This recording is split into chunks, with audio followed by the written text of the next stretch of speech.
अगर तुमने इस वीडियो पर क्लिक किया है तो शायद तुम भी लाइफ में ग्रो नहीं कर पा रहे हो, बार बार हॉबीज चेंज करने लगते हो, किसी पर भी कंसिस्टेंट नहीं रह पा रहे हो, तो मुबारक हो भाई, तुम सही वीडियो पर आए हो। इस टॉपिक में तुम्हें कोई दूसरा वीडियो देखने की जरूरत ही नहीं पड़ेगी। तो मैंने 1 साल पहले यूट्यूब चैनल पर 3 महीने तक कंसिस्टेंटली शॉर्ट्स अपलोड किए। मैंने एडिटिंग, वॉइस ओवर, स्क्रिप्टिंग सब बचा था, फिर भी व्यूज 500 1K पर ही अटक जाते थे। फिर एक दिन क्या हुआ, मुझे व्यूज को देखकर डीमोटिवेट होने लगा। लगता है भाई मेरा चैनल ग्रो नहीं होने वाला है। इतना डिप्रेशन की वजह से मैंने कॉलेज तक जाना छोड़ दिया था। फिर मैंने वही किया जो सब लोग करते हैं। कोरोना के टाइम से मैंने आज तक कई यूट्यूब चैनल शुरू किए थे, लेकिन किसी पर भी मैं कंसिस्टेंट नहीं रह पाया। और मुझे सबसे ज्यादा दुख किस बात का है, अगर मैं किसी चैनल पर कंसिस्टेंट रहता तो शायद मेरे चैनल पे लाखों सब्सक्राइबर्स होते। लेकिन मैं अकेला नहीं हूँ, लाखों लोग अपने गोल्स को कम्प्लीटली नहीं कर पाते हैं। जैसे जिम हो, बिजनेस हो, पढ़ाई हो, कंटेंट क्रिएशन हो, स्टार्ट तो सब करते हैं लेकिन बीच में क्विट कर देते हैं। काम में इंटरेस्ट चला जाता है, डीमोटिवेट होने लगते हैं। भाई यार इससे कुछ नहीं होगा। आखिर ऐसा क्यों होता है, आज मैं वो तुम्हें 3 प्रकार के रीजंस बताऊंगा जो लोगों को क्विट करने में मजबूर कर देता है। और वीडियो के एंड में मैं तुम्हें उनका सोल्यूशन भी दूंगा। हो सकता है इन 3 प्रकार के रीजंस में तुम कंसिस्टेंट नहीं रह पा रहे हो। अगर तुम्हें एक्सरसाइज या वर्कआउट का कोई एक्सपीरियंस नहीं है तो तुम सोचते होगे जिम या होम वर्कआउट बस 6 महीने तक करा तो तुम बॉडी बना लोगे। तो मेरा आंसर यही रहेगा।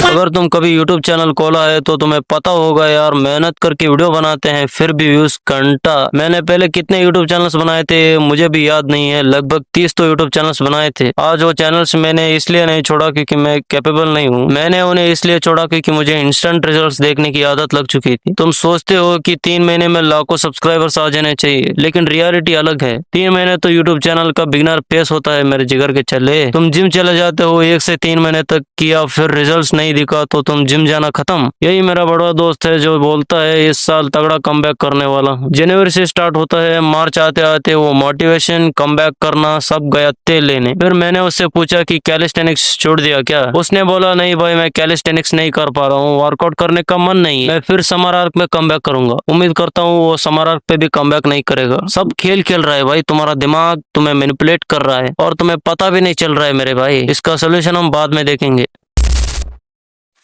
इस डोपामीन की वजह से तो ही 90% लोग कमबैक नहीं कर पाते हैं। हम सिर्फ गोल को ही नहीं छोड़ते बल्कि काम करना ही छोड़ देते हैं। क्यों? क्योंकि हमारा दिमाग डीप वर्क और पेशेंस के लिए ट्रेन ही नहीं हुआ है। रील्स और शॉर्ट्स की वजह से हमारा अटेंशन स्पैम पूरा फकड़अप हो चुका है। अब सिचुएशन ये हो गया है कि 10 सेकंड की रील इंटरेस्टिंग लगती है लेकिन 10 मिनट की स्किल लर्निंग वीडियो बोरिंग लगती है। 30 मिनट का फोकस्ड काम और भी मुश्किल लगता है। हर कुछ सेकंड्स में तुम्हें इंस्टेंट डोपामीन मिल रहा होता है। सारा खेल इसी का ही तो है। जब तुम गेम्स खेलते हो, रील्स स्क्रॉल करते हो या कोई सोशल मीडिया यूज करते हो तब तुम्हारा ब्रेन डोपामीन रिलीज करता है। फिर जैसे ही तुम फोन साइड में रखते हो डोपामीन स्टिमुलेशन अचानक कम हो जाता है। उस वक्त काम बोरिंग लगता है, फोकस करना मुश्किल लगता है। जो डोपामीन ग्राफ में ये नीचे क्रैश देख रहे हो ये वही है। और इसी अनकंफर्टेबल फीलिंग से बचने के लिए लोग फिर से फोन उठा लेते हैं, रील स्क्रॉल करते हैं और फिर डोपामीन साइकिल दोबारा शुरू हो जाता है। अब सवाल ये है मेरे भाई, अगर डोपामीन ही प्रॉब्लम है तो क्या हम काम करते वक्त डोपामीन रिलीज कर सकते हैं? बिल्कुल कर सकते हैं और इसी साइंटिफिक सॉल्यूशन को हम अगले पार्ट में देखेंगे।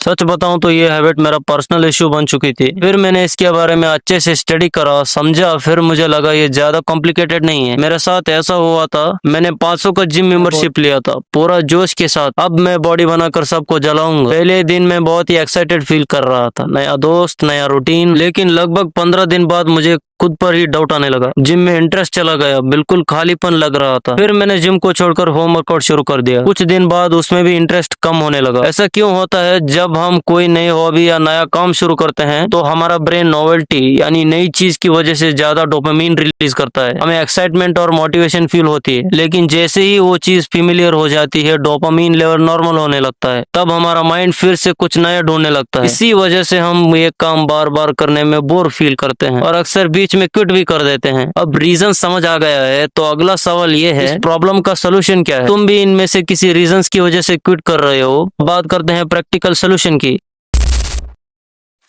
जब तुम रील्स या शॉर्ट स्क्रॉल कर रहे होते हो तब तुम्हें डोपामीन रिलीज होता है। देखो सिंपल सी बात है, जब तुम रील्स, गेम्स या गंदी चीजें देखते हो तब तुम्हें अच्छा फील करवाती है। और जब तुम एस्थेटिक बॉडी लेकर आईने में फ्लेक्स कर रहे होते हो, दोस्तों के सामने फ्लेक्स कर रहे होते हो, तुम महीने के आराम से 1 लाख कमा लेते हो, तब भी तुम्हें डोपामीन रिलीज होता है। लेकिन रील्स देखना, गेम्स खेलना, पॉर्न देखना जैसे चीप डोपामीन में इंस्टेंट रिजल्ट मिलता है, लेकिन बॉडी बनाना, पैसा कमाना या किसी स्किल में मास्टर बनना, ये सब लॉन्ग टर्म में रिजल्ट मिलता है। रील्स, गेम्स, पॉर्न जैसे चीप डोपामिन कोई भी अफोर्ड कर सकता है, लेकिन इस डोपामिन को पाने के लिए हार्डवर्क और कंसिस्टेंसी चाहिए, जो हर कोई नहीं कर सकता। इसका सिर्फ एक ही सोल्यूशन है, तो वो है कभी भी रिजल्ट्स के लिए काम मत करो। जब तुम वर्कआउट कर रहे होते हो तब ये मत सोचो कि मुझे बॉडी बनाना है, बल्कि ये सोचो कि मुझे डिसिप्लिन रहना है, मुझे कंसिस्टेंट रहना है, मुझे डेली इंप्रूवमेंट लानी है। श्री कृष्ण भी यही कहते हैं, कर्म करो, फल की चिंता मत करो। जब तुम प्रोसेस के बारे में सोचोगे तभी तो तुम्हें रिजल्ट्स मिलेगा, लेकिन अगर तुम सिर्फ रिजल्ट्स के बारे में सोचते रहोगे तो तुम प्रोसेस से भटक जाओगे। अपने प्रोसेस पर बिलीव रखो भाई। जो तुम कर रहे हो ना, वर्कआउट या content creation, trading, drop shipping या कोई भी स्किल सीख रहे हो, उस पे पहले तुम्हें विश्वास रखना होगा। इस दुनिया में कोई भी ऐसी चीज नहीं है जो तुम पा नहीं सकते, हर चीज को टाइम लगता है भाई। ये लाइन तो सुना ही होगा, ग्रेट थिंग्स टेक्स टाइम। अब हम देखते हैं सोल्यूशन नंबर 2 की।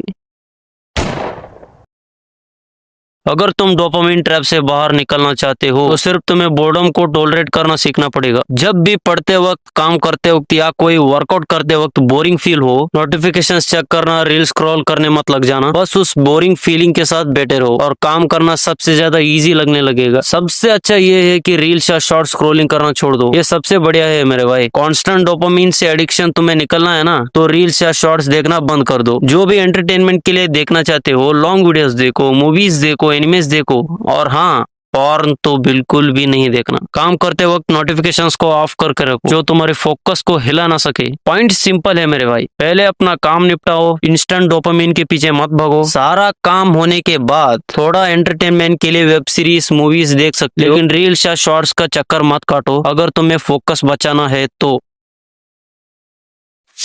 अब बात करते हैं सोल्यूशन नंबर 3 की। हम हॉबी चेंज क्यों करते हैं? जैसे मैंने कई यूट्यूब चैनल्स खोले थे, gaming, shorts, motivational content, story telling और भी बहुत सारे, लेकिन मैं बार बार चेंज करता गया, लेकिन एक चीज पर भी कंसिस्टेंट नहीं रह पाया। अब इसका सोल्यूशन क्या है? मान लो तुमने आज कुछ नया स्टार्ट किया है, चाहे यूट्यूब चैनल हो, होम वर्कआउट हो या कोई नया स्किल, जो भी स्टार्ट किया है उसे करते रहो। अगर तुम्हारे दिमाग में कोई भी नया आइडिया आए, उसे स्टार्ट करने के लिए 90 दिन दो। मान लो कि तुम यूट्यूब चैनल पर काम कर रहे हो, करते रहो, फिर तुम्हारा मन करे कि एक नया यूट्यूब चैनल बनाओ, तो उसे स्टार्ट मत करो। तुम सिर्फ 90 डेज के लिए वेट करो और जो काम तुम कर रहे हो उसे जारी रखो। अब तुम्हारे दिमाग में ख्याल आ रहा होगा, मैंने 90 डेज ही क्यों कहा? क्योंकि 90 दिन में तुम उस चीज को काफी अच्छे से समझ चुके होते हो। 90 दिन में तुम उसे इंटरेस्ट लेना स्टार्ट करते हो। जो भी तुम्हारे दिमाग में वो नया आइडिया आया था ना, 90 दिन बाद वो थोड़ा खास नहीं लगेगा। तो ये थे वो 3 रीजंस के सोल्यूशंस। अगर तुम्हें वीडियो अच्छा लगा तो लाइक, सब्सक्राइब करो, नहीं लगाए तो मत करो। तुम इस वीडियो को उन लोगों के साथ शेयर करो जो इस लूप में फंसा हुआ है। ऐसे ही तुम दूसरों को आगे बढ़ाने में मदद करो। तुम भी लाइफ में ग्रो करते रहो।